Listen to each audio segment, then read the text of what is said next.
Based off Godzilla's appearance in 1973's Godzilla vs. Megalon, today we're taking a look at the Anraku Ansaku Medicom Toy Godzilla 1973.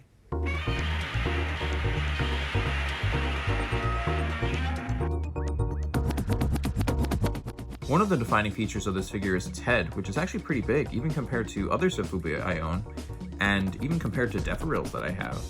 I really like this head sculpt because it has a whimsical style to it that furthers the cute appearance of Godzilla from this particular film, and really I would say these couple of films in the Showa series of movies. If we take a look now at the scales on the body, you'll see it's very detailed. Throughout the entire figure, the texture of Godzilla's skin really comes through on this sculpt, and expertly represents all the striations on the body as seen in the movies.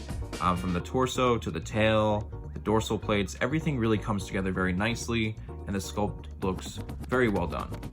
One particular detail in the sculpt that I noticed that I don't think I've seen on any other figure that I own that's a Sofubi, at least, is where you look closer at the throat here. I'll bring it close up.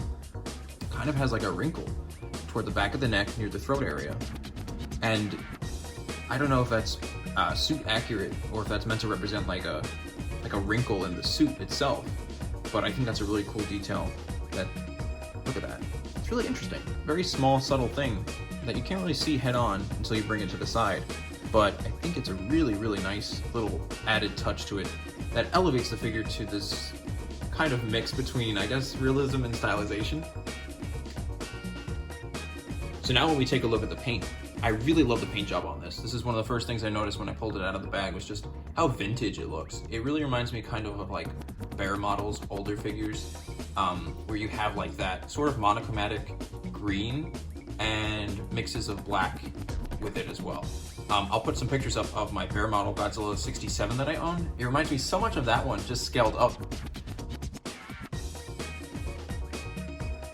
So the figure has a lot of black throughout it, but also mixed in with greens and silvers and whites. So it's not just one color throughout the whole thing, and it's not really just like patches of color in one spot and then a different color in another. It's really just consistently put throughout, which I think elevates this figure really nicely. Starting with the head, we have mostly black at the top here. The eyes, yellow with some black and some white pupils, which looks really good. I don't know if they're supposed to be pupils or reflections, but it looks really cool regardless. We work our way down into the mouth. White teeth with a red mouth, which is a nice subtle touch, but adds some differentiation in that section. Really nice detail there.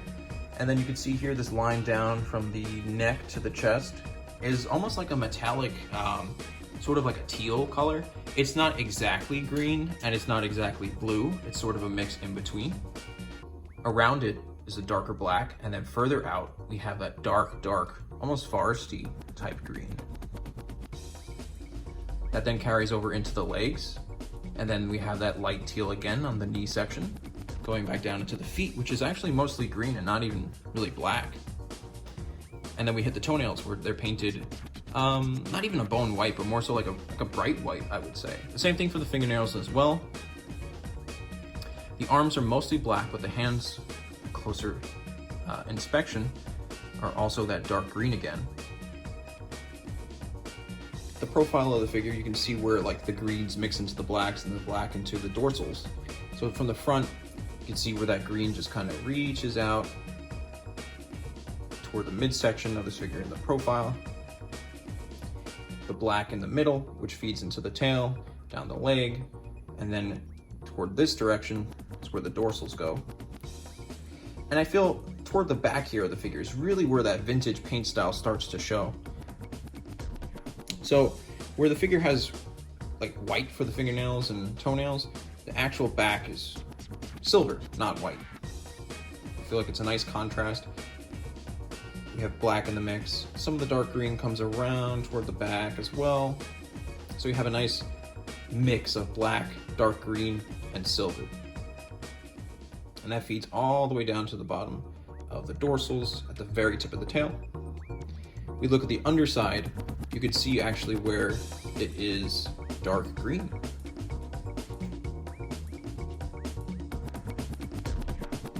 We have 6 points of articulation with this figure, starting with the legs, then the arms, the head, and the tail.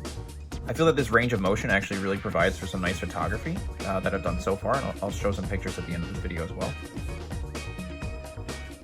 One thing I will point out is there is some sort of design flaw, or maybe limitation is the better word. I'll show right here where You can't really spin the arms a full 360 degrees because the way the legs come out, the fingers actually wind up scraping across the legs and kind of physically prevent it from moving any further.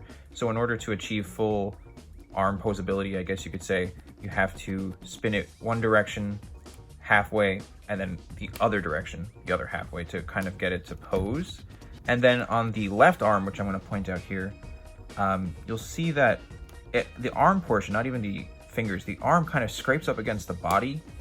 So it's not something that I really did too much because I didn't want to scrape the paint off or anything. But that's something I've never really had before with a Sofubi. But it doesn't really make or break the figure because you're not really going to be posing these so much anyway because they're not action figures. But it's just something I figured was worth mentioning.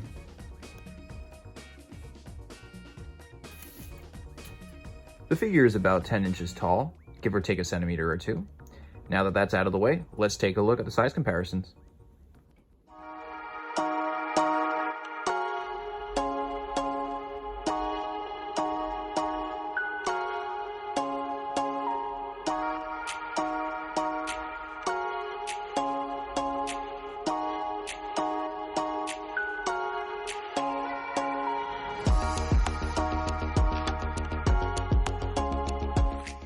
Overall, this is a really great figure that I'm happy I got my hands on.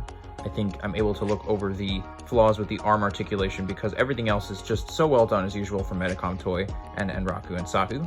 From the sculpt to the paint to just the overall style, it looks really well done.